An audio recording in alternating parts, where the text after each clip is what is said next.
다니엘서 2장부터 우리 7장까지는 열방들에 대한 예언이 이게 나타나고 있는 것을 볼 수가 있습니다.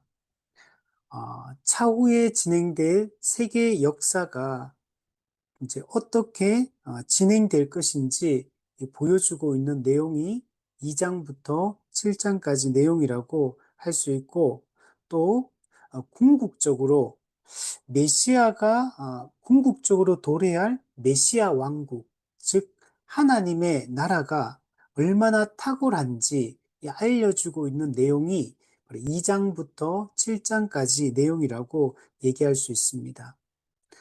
세상 역사가 어떤 방향으로 흘러가고, 그리고 이 세상 역사가 종결되고 영원한 하나님 나라가 어떻게 세워질 것인지 대하여 이 기록하고 있는 내용이 이 다니엘서 2장부터 7장까지의 내용이라고 이야기를 할 수 있습니다.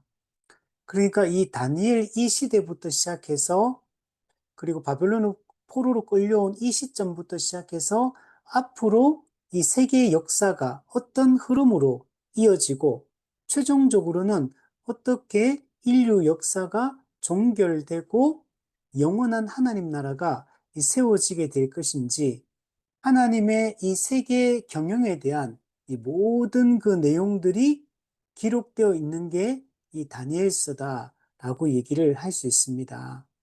그래서 우리는 이 요한계시록을 볼 때, 인류의 역사가 종결되고 어떻게 초역사의 시대, 즉 영원한 하나님 나라로 진입될 것인지에 대해서 우리 초림과 재림 사이에 어떤 일이 일어날 것인지 대해서 우리가 요한계시록을 통해서 우리가 다 살펴보았고, 근데 이게 요한계시록은 이 다니엘서와 매우 밀접하게 연관이 되어 있습니다. 그래서 이 다니엘서를 우리가 살펴보면 또 요한계시록의 내용과 그리고 어떻게 이게 연결되어지고, 또 하나님의 이 구원 역사가 어떻게 흘러가는지 그것을 우리가 잘 알 수 있는 본문이 이 다니엘서다라고 얘기를 할 수가 있습니다. 그래서 우리가 1장을 지난주까지 우리 살펴보고, 오늘 2장 1절부터 이 16절까지의 말씀을 통해서 하나님께서 또 어떤 일들을 또 이루어 가시는지 그 내용들을 한번 살펴보도록 하겠습니다. 우리 2장 1절 말씀을 보시면, 느부갓네살이 다스린 지 2년이 되는 해에 바벨론의 이 왕인 이 느부갓네살 왕이 다스린 지 2년이 되었다 얘기하는데, 사실은 이제 이거 2년째가 아니고 바벨론은 이 연도 계산을 어떻게 하냐면 원년, 그리고 1년, 2년, 3년, 4년 이렇게 흘러갑니다. 그러니까 지금 다니엘이 느부갓네살이 다스린 지 2년이라는 거는 원년, 1년, 2년이니까 지금 실제로는 느부갓네살 통치 3년째가 되는 그 해고, 이 해가 언제냐면 BC 603년입니다. BC 603년. 남유다 왕국이 멸망할 때가 언제냐면 BC 586년입니다. 그러니까 이거는 지금 그 전이에요. 바벨론이 완전히 예루살렘을 이제 3차 침공을 통해 완전히 멸망시키기 그 전 기간이다, 전 시점이다라고 얘기를 할 수가 있습니다. 자, 이때 2년이 되는 이때에 느부갓네살이 이 꿈을 꿉니다. 바벨론 왕 느부갓네살이 이 꿈을 꾸게 되는데, 이 꿈을 꾼다는 것도 꿈을 딱 한 번 꿨다 이런 얘기가 아니고, 이게 복수형으로 이게 기록이 되어 있습니다. 그러니까 이 꿈을 반복적으로 꿨다라는 것을 알 수가 있습니다. 그래서 같은 꿈을 반복적으로 꾸니까, 근데 그 의미는, 그 해석은 없고 그 의미를 모르고, 그러니까 느부갓네살 입장에서는 이게 너무나 번민이 되고 잠을 이루지 못하게 됩니다. 왜냐하면 이 꿈을, 똑같은 꿈을 반복적으로 꿀 때, 이 꿈이 예사로운 꿈이 아니구나 라고 생각이 드는 거죠. 그리고 우리 주석에 보면 이 부분을 설명하면서 이게 불길한 전조다 이렇게 표현하더라고요. 그러니까 이게 느부갓네살이 반복적인 꿈이 어떤 이게 긍정적인 어떤 꿈으로 이렇게 이해되었던 게 아니고 그 꿈의 내용이 그 해석이 정확하지는 모르지만 어떤 불길한 전조로 이게 느부갓네살이 받아들였기 때문에 번민하고 잠을 이루지 못했다. 예. 도대체 예사로운 꿈은 분명히 아닌데, 근데 이게 도대체 어떤 꿈인가? 그래서 모르니까 번민할 수밖에 없었습니다. 그래서 왕이 그 꿈을 자기에게 알려주도록 박수와 술객과 점쟁이와 갈대아 술사를 부르게 됩니다. 여기서 박수, 술객, 점쟁이, 갈대아 술사 이런 사람들은 애굽의 지혜자들을 얘기합니다. 애굽이 아니고 바벨론의 바벨론의 지혜자들이고 바벨론에서 가장 유력한 계급에 속하는 사람들이 바로 이 지혜자들이라고 얘기를 할 수 있습니다. 지금 여기 나타난 이 지혜자들 같은 경우는 주로 당시에는 천체, 하늘의 별을 보고 징조를 이렇게 해석하는 이런 사람들입니다. 그래서 이들이 그 천체의 변화를 통해서 꿈을 해석하고 또 나라의 운명을 점치고 이렇게 하는 사람들이 바로 이 애굽의 이 지혜자들입니다. 그래서 느부갓네살 왕이 그 바벨론의 이 지혜자들에게 그 꿈을 자기에게 알려달라. 꿈을 알려달라. 이렇게 표현을 하고 있습니다. 근데 이 꿈을 알려달라라고 이렇게 말하는 거는 꿈의 내용을 알려달라. 그리고 그 꿈의 의미를 알려달라. 이 두 가지를 다 요청을 하고 있는 겁니다. 꿈의 내용도 알려달라 그러고 꿈의 의미, 해석도 알려달라라고 이렇게 요청하는 것을 볼 수가 있습니다. 3절에 보면 내가 꿈을 꾸고 그 꿈을 알고자 하여 마음이 번민하도다. 꿈을 알고자 한다. 그러면 우리가 생각할 때는 느부갓네살이 꿈을 반복적으로 꿨는데 꿈의 내용 그 자체를 까먹었다. 그래서 이제 그 꿈의 내용도 알려달라. 그리고 그 꿈의 의미도 알려달라. 사실은 이렇게 얘기했던 게 아니고 이제 이 애굽의 지혜자들이 천체 하늘의 별을 통해서 그 꿈을 해석을 하는데 이 사람들은 전부 다 신의 도움을 입어서 꿈을 해석하거든요. 그래서 느부갓네살 왕의 입장에서는 신의 도움을 입어서 꿈을 해석하고 그 의미를 밝히는 사람이라면 꿈의 내용도 알려줄 수 있어야 된다. 꿈의 내용을 말해주지 않는다면 신의 도움을 통해 꿈의 의미도 해석할 수 없다. 이런 생각을 가지고 있는 거예요. 그래서 우선은 꿈의 내용도 알려달라. 그리고 꿈의 의미 해석도 알려달라. 이렇게 요청을 한 겁니다. 그러니까 4절에 보면 갈대아 술사들이 말하기를 아람 말로 왕에게 말하기를 왕이여 만세무궁하옵소서. 예. 만세무강하옵소서. 요거는 당시에 아수르 때부터 아수르 바벨론 제국에서는 왕에게 공식적으로 인사하는 내용이 바로 왕이여 만수무강하옵소서 이렇게 인사를 한 거. 그리고 나서 하는 말이 왕께서 그 꿈을 종들에게 이르시면 우리가 해석하여 드리겠나이다. 이거 사실은 너무 당연한 거죠. 꿈의 내용을 꾼 사람은 느부갓네살 왕인데, 그죠? 꿈 안 꾼 사람한테 꿈의 내용을 알려달라 그러니까 갈대아 술사 입장에서는 얼마나 황당하겠습니까? 그런데 느부갓네살 왕의 입장에서는 신의 도움으로 꿈을 해석한다면 꿈의 내용도 알려줄 수 있어야 된다라는 이 생각을 가지고 있다 보니까 꿈의 내용을 너희들이 나한테 먼저 알려주고 그리고 해석해달라 이렇게 요구했고 술사들 입장에서는 꿈을 우리에게 알려주면, 꿈의 내용을 가르쳐 주면 우리가 그 꿈을 해석해 드리겠다. 너무 당연하게 이게 술사 입장에서는 그렇게 이야기를 대답을 했습니다. 그러니까 5절에 보시면 왕이 갈대아인들에게 대답합니다. 내가 명령을 내렸나니 너희가 만일 그 꿈과 그 해석을 내게 알게 하지 아니하면, 자, 꿈의 내용을 알게 하고 그 꿈의 해석도 알게 하지 아니하면 너희 몸을 쪼갤 것이고 너희 집을 그름더미로 만들겠다. 그죠? 몸을 쪼개는 거. 이게 당시 바벨론에서 그 형벌의 종류입니다. 몸을 쪼개버리는 거. 우리나라 같은 경우도 예전에 그죠? 그 말이나 이런 데 다리하고 팔하고 이렇게 묶어가지고 이게 찢어버리는 능지처참 하는 이런 형벌을 옛날에 했거든요. 그것처럼 이 당시에도 몸을 아마 반으로 이렇게 쪼개는 이런 형벌이 그 당시에 유행을 했던 것 같아요.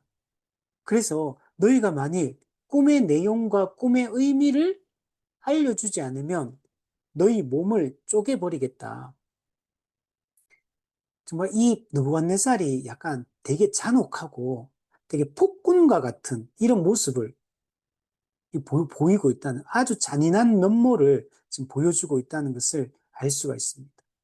그리고 또 뭐라 그러냐면 꿈을 그렇게 알려주지 않으면 너희 집을 거름더미로 삼겠다. 예. 그러니까 그 술사 당사자들만 죽이겠다라고 얘기하는 게 아니고 그 집안을 그냥 멸절시켜 버리겠다. 거름더미로 만들어 버리겠단 말은 이 집안을 완전히 붕괴시켜 버리겠다. 완전히 다 집안 전체를 그냥 멸절시켜 버리겠다. 이렇게 위협을 지금 하고 있는 겁니다.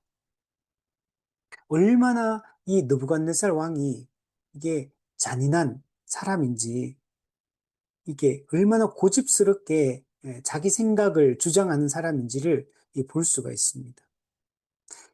너희가 만일 그 꿈과 그러나 해석을 만약에 보이면 꿈도 내용도 알려주고 의미 해석도 해주면 그러면 보상해주겠다. 내가 선물을 주고 상을 주고 큰 영광을 얻게 하겠다. 이렇게 이야기를 합니다. 그런즉 그 꿈과 그 해석을 내게 보이라. 그러면 금전적으로도 보상해 줄 것이고 너희들의 직급을 승진시켜 주겠다. 다양한 선물을 너에게 보상해 주겠다라고 이렇게 이야기를 하고 있습니다. 그러니까 술사 입장에 다시 대답합니다. 왕은 꿈을 종들에게 이르소서 그리하시면 우리가 해석하여 드리겠나이다. 술사 입장에서는 너무 당황스러운 거죠. 위협해요. 그냥 몸을 쪼개버릴 것이고 집안을 다 거름더미로 만들어버리겠다.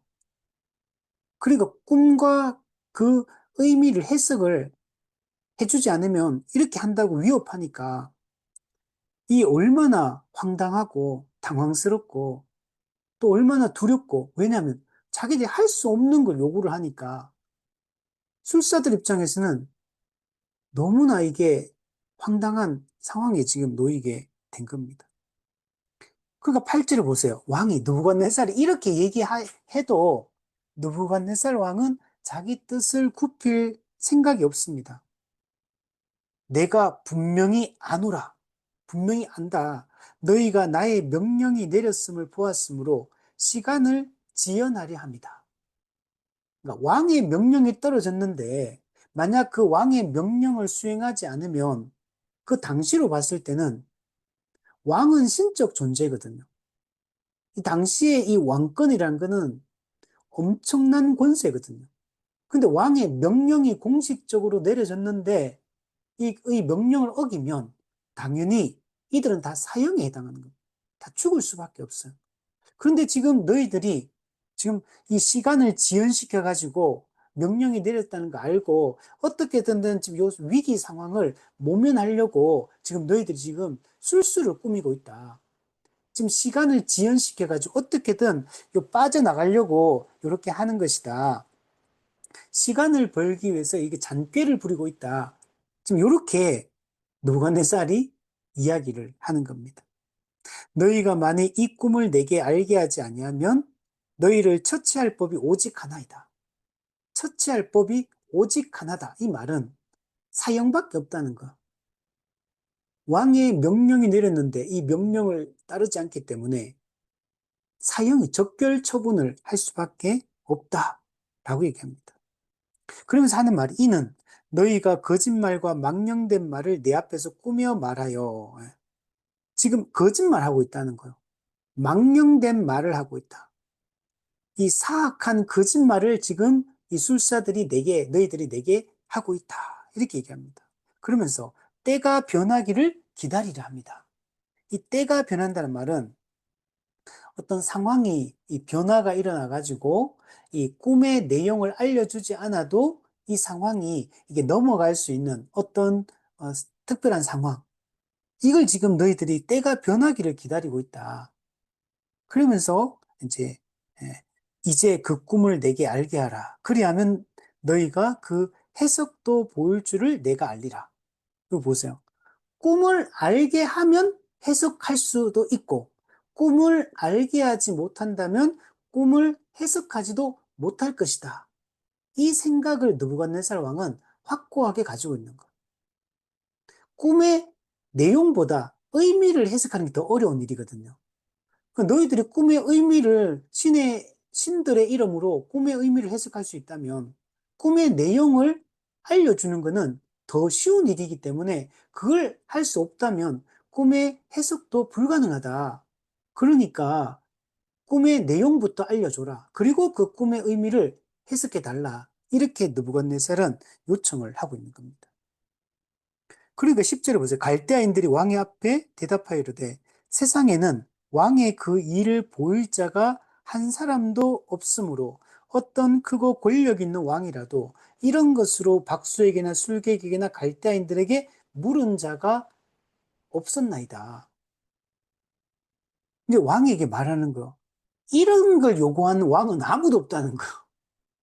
이 세상에 어떤 크고 권력 있는 왕이라 할지라도 그런 왕들조차도 이런 회개망측한 요구를 한 사람은 아무도 없다.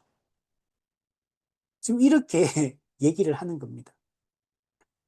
그러면서 11절에 보세요. 왕께서 물으신 것은 어려운 일이라 육체와 함께 살지 아니하는 신들 외에는 왕 앞에 그것을 보일 자가 없나이다. 예, 이건 어려운 일이다. 신들 외에는 아무도 그 꿈의 내용을 알려줄 수 있는 존재가 없다. 육체와 함께 살지 않는 신들만이 그 꿈의 내용을 알려줄 수 있다. 라고 얘기를 하고 있는 겁니다. 이거는 사람의 능력을 초월한 문제라는 거예요. 오직 신적 능력으로만 이 꿈을 알 수 있다. 그러니까 갈대아 술사들은 자신들의 그 한계, 자신들의 그 무능을 지금 얘기를 하고 있는 겁니다. 그러므로 왕의 이 요구는 부당한 명령이라는 거. 신들만 육체와 함께 하지 않는 신들만이 할 수 있는 일을 사람에게 지금 요구하고 있으니까 왕이 지금 부당한 요구를 하고 있는 것이다. 우리가 잘못된 게 아니고 왕이 할 수 없는 부당한 명령을 지금 내리고 있으니까 그 왕의 명령을 철회해 달라고 지금 술사들이 요청을 하고 있는 겁니다. 그러니까 왕이 이로 말미암아 진노하고 통분하여 누구네 머리 끝까지 화가 난 겁니다. 바빌론의 모든 지혜자들을 다 죽이라. 그러면 술사들의 이 변명이 아니 사실은 변명도 아니죠. 이거는 술사들의 아주 합리적인 이 주장이에요. 그런데 이 느부갓네살 왕에게는 이게 통하지 않습니다. 아주 잔혹한 명령을 내립니다. 앞서 얘기했듯이 지금 여기 나오는 이 바빌론의 이 지혜자들은 다 이 바빌론에서 가장 유력한 자들이거든요. 가장 유력한 자들이고 그 왕 옆에서 이 조언하고 고언을 드리는 이런 어떻게 보면은 그 국정의 어떤 조력자, 가장 가까이에서 의지하던 자들이 이 바빌론의 지휘자들이거든요. 그런데 이런 사람을 지금 뭐라 하냐면 모든 바빌론의 지휘자들을 다 죽이라고 명령합니다. 얼마나 이 잔혹한 이, 이 느부갓네살이 악독한 이런 사람인가를 너무나 잘 보여줍니다. 그래서 여러분 13절 보세요. 왕의 명령이 내림에 지휘자들은 죽게 되었고, 근데 이 지휘자들에게는 누가 속해 있냐면 다니엘과 다니엘의 세 친구, 1차 바벨론 포로에서 끌려왔던 다니엘과 그 세 친구들, 이들은 하나님께 은혜를 입은 자, 은혜와 긍휼을 입은 자였거든요. 근데 이들도 지금 죽을 위기에 놓이게 된 겁니다. 그래서 이 지혜자들 속에는 이들도 포함되어 있고, 이들도 다 이제는 죽이려고 그 사람들이 찾았다. 자, 지금 이 사건을 쭉 얘기하는 거는 지금 요 얘기를 하려고 이제 하는 거. 그리고 이 느부갓네살 왕이 꾼 꿈의 내용이 아주 중요한 꿈입니다. 이 꿈이 하나님이 앞으로 세계 역사를 어떻게 끌고 갈지, 하나님의 구속 역사를 어떻게 끌고 가고, 하나님의 구속 계획이 무엇인가가 이 느부갓네살 왕의 꿈 속에 다 담겨 있어요. 이 구속사를 이해하는데 이 느부갓네살 왕이 꾼 꿈이 아주 중요한 내용을 담고 있어요. 이 꿈은 하나님이 느부갓네살 왕으로 하여금 꾸게 하신 꿈이에요. 이걸 통해 하나님은 이 꿈을 통해서 하나님의 세계 경영에 대한 이 메시지를 던져주고 있는 겁니다. 14절에 보면, 그래서 왕의 명령이 이제 떨어졌고 바빌론의 모든 지혜자들을 찾아서 이제 죽이려고 합니다. 그때 왕의 근위대장 아리옥이 바빌론 지혜자들을 죽이러 나가매. 이 근위대장 아리옥은 왕의 명령을 수행하는 자입니다. 왕의 명령을 실제로 집행하는 그런 이 장군이라고 이야기를 할 수 있습니다. 그래서 실제로 바빌론의 모든 지혜자들을 죽이려고 나가고 있습니다. 근데 그때 다니엘이 등장합니다. 다니엘이 명철하고 슬기로운 말로, 여러분, 다니엘의 존재가 부각되기 시작합니다. 물론 다니엘은 이전에 이미 느부갓네살 왕 앞에 지난번에 섰던 적이 있습니다. 근데 아직까지는 다니엘이 이렇게 확 부각되지는 않았어요. 근데 지금 이제 느부갓네살 왕 앞에, 그리고 이 제국의 역사 앞에 이제 전면적으로 이제 다니엘이라는 존재가 드러나기 시작합니다. 우리 앞서 1장에서 다니엘에 대한 얘기들을 우리 살펴보았죠. 1차 포로 잡혀올 때 다니엘도 끌려오게 됩니다. 근데 느부갓네살은 식민지의 왕족과 귀족의 자녀들, 그 각 식민지의 그 엘리트들, 그 소년들을 데리고 와가 3년 동안 왕이 지정한 음식과 포도주를 먹여서 바벨론의 그 학문과 언어를 가르치고 그 모든 것들을 가르쳐 가지고 지혜자로 이제 교육을 한 3년 동안. 그리고 느부갓네살 왕 앞에서 이제 그 관리로서 느부갓네살 왕을 보필하는 이런 역할들을 감당하게 했거든요. 그 과정 속에서 왕이 지정한 음식과 포도주가 자기들을 부정하게 한다, 더럽힌다. 그래서 이것을 먹지 않게 해달라. 그래서 10일 동안, 열흘 동안 시험해서 실제로 더 얼굴이 윤택했고, 그래서 그 자기를 더럽히지 않게 됐죠. 뜻을 정하여, 예, 다니엘과 세 친구는 뜻을 정하여 하나님 앞에서 그 신앙의 정절을 지키고 자신들을 부정케 하는 모든 것들을 거부하고 목숨 걸고 하는 거예요, 사실은. 어떻게 될지 모르는. 그래서 뜻을 정하여 믿음의 결단을 내리고 하나님을 섬기고 하나님의 뜻대로 하겠다고 이렇게 결정들을 했고, 그래서 하나님이 실제로 어떻게 되냐면, 다니엘과 세 친구에게는 우리 1장 17절에 보면 학문을 주시고 모든 서적을 깨닫게 하시고 지혜를 주셨고, 근데 다니엘에게는 환상과 꿈을 깨달아 아는 이런 능력도 하나님께서 주셨습니다.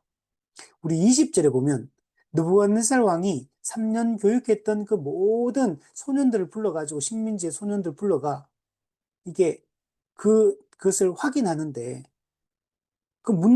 질문을 해보니까 그 지혜와 총명이 바벨론 온 나라의 그 박수, 그 술객들, 그들보다 10배나, 10배나 더 탁월함을 하나님께서 베풀어 주셨다라는 것까지 우리가 살펴봤거든요. 그러나 아직은 다니엘이 역사의 전면에, 하나님의 구속사의 전면에 등장하지는 않았거든요. 근데 지금 언제 등장하냐면, 지금 모든 바벨론의 지혜자가 죽음의 위기 앞에 놓인 다니엘과 세 친구도 지금 죽을 수 있는 그 위기 앞에 놓여 있는 이때 하나님께서는 이 다니엘을 세우셔서 하나님의 이 구속의 역사를 이루어 가시는 것을 볼 수 있습니다. 다들 지금 바벨론의 지혜자들은 지금 난리가 났어요. 그들은 그 꿈의 내용을 알려주고 꿈의 의미를 해석할 지금 할 수 없는, 그런데 왕의 명령은 떨어진, 그래서 지금은 무조건 이제 죽을 수밖에 없는, 죽는 거 외에는 할 수 있는 게 아무것도 없는 이런 상황에 너무나 정말 다들 당황해하고 다들 두려워하고 불안해하고 있을 이때, 근데 다니엘도 사실은 거기에 속한 자거든요. 바벨론의 지금 지혜자로 지금 교육을 받았거든요. 그러면 다니엘과 세 친구도 여기서 두려움에 빠져야 되고, 지금 위기 상황에 놓였다는 걸 이제 알고 두려워해야 되는데, 근데 다니엘은 보세요. 너무나 침착하고 너무나 신중한 이 태도를 보이고 있습니다. 다니엘이 명철하고 슬기로운 말로 말하기 시작합니다. 그럼 다니엘은 이 탁월한 지혜로 지금 현 상황에 전혀 어떻게 보면은 뭐 이렇게 두려워하거나 당황하거나 이런 모습이 없어요. 지금 이 모든 상황을 아주 냉철하게 파악하고 지금 어떻게 이 문제를 풀어나가야 될지 아주 신중하게 접근해서 지금 이 상황에 대처하고 있는 것을 볼 수가 있습니다. 그래서 왕의 건의되는 아리옥의 질문을 묻습니다. 왕의 명령이 어찌 그리 급하냐? 왕의 이 지혜자를 죽이라는 이 명령이 어찌 그리 급하냐는 거예요. 이 말씀은 어떤 의미가 담겨 있냐면 왕의 지금 왜 이렇게 성급한 이런 명령을 내리냐는 거예요. 왕의 왜 이렇게 준엄한 이 명령, 변개할 수 없는 이 준엄한 이 명령을 지금 내리고 있느냐라고 지금 물어보는 거거든요. 근데 이거는 겉으로 볼 때는 되게 이게 뭐랄까 이제 음, 예의를 갖춰서 하는 말 같지만 사실 이 말 속에는 왕의 이 명령이 경솔한 명령이라는 거. 그리고 너무나 잔혹한 명령이다. 라는 이 책망의 이 의미가 사실 여기 담겨 있습니다. 왜 이런 말도 안 되는 이런 명령을 지금 내리고 너무나 잔혹한 이 명령을 지금 경솔하게 이 명령을 지금 내리고 있느냐라고 물어봅니다. 그러니까 아리옥이 그 있었던 일을 다 다니엘에게 알립니다. 근데 다니엘이 어떻게 하냐? 들어갔다는 말은 느부갓네살 왕 앞으로 갔다는 얘기예요. 아리옥에게 얘기했고 아리옥이 느부갓네살 왕에게 말했고 지금 다니엘이 느부갓네살 왕 앞으로 가서 이제 말합니다. 왕께 구하기를 아니 들어가서는 아니죠. 어, 요 해석이 두 개더라고요, 이게. 들어가서가 조금 전에 얘기했던 것처럼 왕에게 직접 나아갔다고 해석하는 경우도 있고, 하나는 그 아리옥에게 당신이 들어가서 왕에게 구하기를 시간을 주시면 왕에게 그 해석을 알려드리겠다. 요 두 가지 해석이 있더라고요. 그래서, 음, 어느 게 더 맞을지는 잘 모르겠네요. 어쨌든 간에 중요한 거는 왕께 구하기를 시간을 주시면 왕에게 그 해석을 알려드리겠다. 예. 그러니까 시간을 조금만 달라. 그러면 왕에게 그 해석을 알려드리겠다. 이 해석을 알려주는 건 어떤 의미가 있냐면 단순히 해석만 알려주겠다는 얘기가 아니고 꿈의 내용도 알려주고 꿈의 해석도 알려주겠다. 라고 지금 다니엘이 얘기를 합니다. 시간을 조금만 주십시오. 제가 꿈의 내용과 해석을 다 알려드리겠습니다. 라고 얘기를 하는 것을 볼 수가 있습니다. 여러분, 지금 다니엘은 지금 이 상황, 이 문제를 어떻게 풀어가야 되는지 알고 있는 거예요. 지금 다른 바벨론 지혜자들은 이 왕의 명령을 따를 수가 없고 이 요구사항을 들어줄 수 없는 무능함 가운데 있기 때문에 그들은 두려워하는 것 외에는 할 수 있는 게 없지만 다니엘은 지금 이 문제를 내용과 의미를 다 알려줄 수 있다라는 이 확신을 가지고 지금 이 이야기를 하는 겁니다. 여러분, 다니엘은 자기가 이걸 해석할 수 있다 이렇게 생각하는 게 아니고 하나님께서 그 내용과 그 의미를 알려주실 것이라는 이 확신을 가지고 있기 때문에 그래서 담대하게 이 이야기를 하고 있습니다. 우리 다음에 보겠지만 2장 28절 말씀 한번 보세요. 그 뒷장에 보면 오직 은밀한 것을 나타내시리는 하늘에 계신 하나님이시라. 그가 느부갓네살 왕에게 후일에 될 일을 알게 하셨나이다. 우리 29절에 보면 장래일을 왕에게 알게 하셨사오며. 네. 다니엘은 하나님이 이 은밀한 일, 지금 이 꿈의 내용은 감춰져 있잖아요. 은밀한 이 꿈을 알게 할 것이고 또 그 꿈의 의미가 무엇인지도 하나님이 해석해 주실 것이다. 다니엘은 이 확신을 가지고 있는 거예요. 그리고 담대하게 느부갓네살 왕에게 그 시간을 주시면 내용과 의미를 다 알게 하겠다라고 얘기를 하는 것을 알 수가 있습니다. 이건 다니엘은 하나님을 향한 그 믿음이 그리고 그 신뢰가 있다는 걸 보여주고 있습니다. 다니엘은 앞에서도 왕이 지정한 음식을 먹지 않으면 죽을 수 있는데 그럼에도 불구하고 뜻을 정하여 하나님 앞에서 그런 부정한 일을 저지르지 않겠다.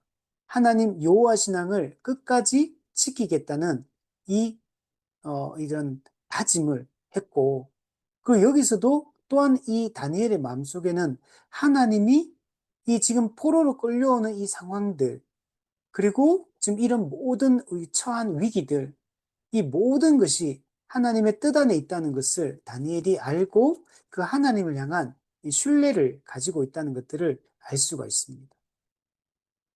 그럼 이것은 다니엘이 갑자기 여기 와서 생기는 게 아니라 다니엘이 이스라엘 땅에 살 때부터 그 이전부터 내려오고 있는 그 아브라함 언약과 모세 언약과 다윗 언약과 이런 것에 대한 하나님이 약속하신 그 약속에 대한 말씀, 그리고 그 하나님이 그 이스라엘 백성들의 그 삶 속에서 역사하셨던 하나님에 대한 그 신뢰, 이것을 지금 다니엘은 가지고 있는 겁니다. 다니엘은 여기 포로로 끌려오기 전부터 이미 그 하나님과 하나님의 그 약속과 하나님이 이루실 그 놀라운 구속의 역사들, 거기에 대한 이 그 지식과 또 거기에 대한 믿음과 그리고 그 하나님이 지금 비록 포로로 끌려와 있지만 하나님이 그 약속을 성취하실 것에 대한 믿음을 다니엘이 가지고 있었다라는 것들을 알 수가 있는 겁니다. 요셉이 하나님의 그 역사를 이해하고 그렇게 반응했던 것처럼 다니엘도 동일하게 하나님이 하실 일들에 대한 이해와 그 믿음을 가지고 있고 그것을 고대하고 기다리는 사람이었다는 것을 보여주고 있는 겁니다. 그러므로 다니엘에게 가장 중요한 것은 그 하나님에 대한 그 믿음을 견고하게 지키는 것이고 그 하나님의 뜻과 말씀에 어긋나지 않게 살아가는 것이고 하나님의 이루실 그 약속을 기대하고 오늘 하루를 또 살아가는 것. 이게 지금 다니엘에게서 우리가 볼 수 있는 모습입니다. 그 실제로 하나님은 다니엘을 통해서 그 꿈과 꿈의 의미를 밝혀주시고, 근데 그 꿈의 그 내용이 조금 전에 봤던 것처럼 28절에 보면 후일에 될 일, 29절 장래일, 우리 요한계시록에서는 뭐라고 표현했냐면 반드시 속히 될 일, 이거는 하나님의 약속, 하나님의 구속의 역사, 그것에 대한 성취에 대한 이야기를 하고 있는 겁니다. 이걸 이 큰 신상 꿈을 통해서 하나님이 보여줍니다. 그래서 우리가 다음에 보겠지만, 잠깐만 한번 보면, 31절 이하에 보면, 큰 신상이 있는데, 이게 금, 은, 놋, 쇠, 진흙으로 돼 있어요. 근데 갑자기 손대지 아니한 돌, 그 사람의 손이 닿지 않은 돌, 뜨인 돌, 이게 날아와가지고 이 금신상을 깨뜨려 버려요. 그리고 이게 다 무너져 버립니다. 그리고 그게 태산을 이룹니다. 그래서 온 세계에 이 돌이, 우상을 친 돌이 태산을 이루어서 온 세계에 가득하게 됐거든요. 35절. 근데 이게 뭘 의미하느냐? 우리 44절 한번 보세요. 2장 44절. 자, 아니 45절부터 보면 손대지 아니한 돌이 그걸 다 금신상을 부서뜨려 버렸는데 왕께서 보신 것은 크신 하나님이 장래 일을 왕께 알게 하신 것이다. 이 느부갓네살 왕이 꾼 꿈은 하나님이 꾸게 하신 꿈이고 이 꿈을 통해서 하나님의 구속 역사가 어떻게 이루어질지를 장차 일어날 장래일을 미리 알려주신 거예요. 그것의 그 결국이 뭐냐면 44절 말씀. 메시아가 오셔서 이루실 메시아 왕국, 즉 영원한 하나님 나라. 이 여러 왕들의 시대에 하늘의 하나님이 한 나라를 세우시리니, 한 나라, 영원한 나라, 아브라함을 통해 주어졌던 하나님 나라 회복에 대한 그 약속이 장차 실제적으로 이루어질 것을 이야기합니다. 다윗 언약을 통해서 하나님께서 사무엘 7장에서 다윗의 후손으로 오실 그 메시아를 통해서 영원한 나라가 망하지 않는 영원한 나라가 세워질 거다라고 약속해요. 그게 실제로 이루어질 것을 여기 다시 한번 재확인시켜주고 있습니다. 하늘의 하나님, 한 나라를 세우시는데 이것은 영원히 망하지도 않고 그 국권, 주권이 다른 백성에게 돌아가지도 아니할 것이요.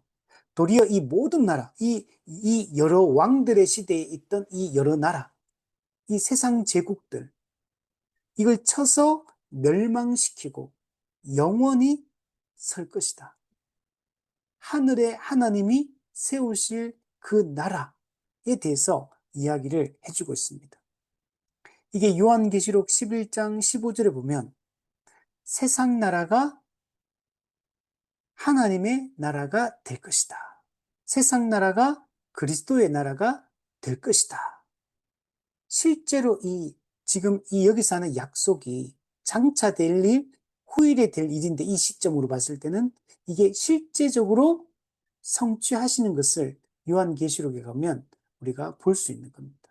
새하늘과 새 땅이 창조되고 그곳에 거룩한 신부 새 예루살렘 성이 내려와서 임마누엘 하나님과 영원히 함께 살아가는, 영원히 망하지도 않고 그 국권이 다른 데 넘어가지도 않는, 눈물도 없고 슬픔도 없고 오직 하나님 안에서 잔치의 기쁨이 충만한, 그리고 그 성의 문을 닫지 않는, 그죠? 영원한 안전이 보장되어지고, 그리고 그는 해와 달의 비침이 쓸데없는, 왜? 하나님과 그리스도의 그 영광의 빛이 그 영원한 하나님 나라에 온전히 비치게 될 것이기 때문에 해나 달의 비침이 쓸데없는 빛으로 가득한 세상, 참 샬롬이 완성된 세상, 참된 그 하나님이 원래 천지 창조를 주시고자 하셨던 그 영원한 성도의 안식이 주어지는 그 세상이 이루어지게 될 것이다. 라는 이야기를 여러분 이 다니엘서를 통해서 우리에게 알려주고 있습니다. 그리고 그 과정들이 어떻게 전개될 것인지를 이 다니엘 후반부에서 이게 알려주고 있고, 이 후반부에 나오는 이 묵시를 통해서 이것들 자세하게 알려주고 있고, 그러므로 하나님의 이런 계획을 하나 이렇게 역사를 이루어 가실 것이기 때문에 교회는 이 땅에서 그것을 꿈꾸고 소망하며 재림신앙을 가지고 영원한 하나님 나라가 완성될 것을 소망하며 이 땅 가운데 교회는 어떻게 살아가야 되고 무엇을 하며 살아가야 되는지 우리에게 알려주고 있는 것입니다. 우리가 이것을 통해서 이 영원한 나라를 우리도 소망할 수 있었으면 우리 좋겠습니다. 지금은 비록 죄와 사망의 권세를 예수가 이기셨지만 아직은 우리가 죄의 그 오염이 아직 남아있는 이런 시점을 우리가 살고 있습니다. 우리는 아직 이미와 아직을 살고 있고 사탄의 나라와 하나님 나라가 공존하는 시기를 살고 있고 이 세대와 오는 세대가 중첩되어 있는 이런 시대를 살고 있어요. 그래서 이미와 아직의 이 종말론적 긴장 가운데 우리는 살고 있습니다. 그러므로 우리는 늘 깨어 있어요. 정신을 차리고 깨어 있어야 되고 은혜 방편을 부지런히 사용해서 그 은혜를 우리가 갈망하고 이 하나님의 약속과 하나님의 이 최종적인 성취를 고대하고 꿈꾸며 하나님 나라가 완성될 것을 소망하며 그러나 혼자서는 못하기 때문에 교회와 함께 서로를 의지하고 주님이 다시 오실 그날을 소망하며 우리 이 땅을 살아갈 수 있으면 좋겠습니다.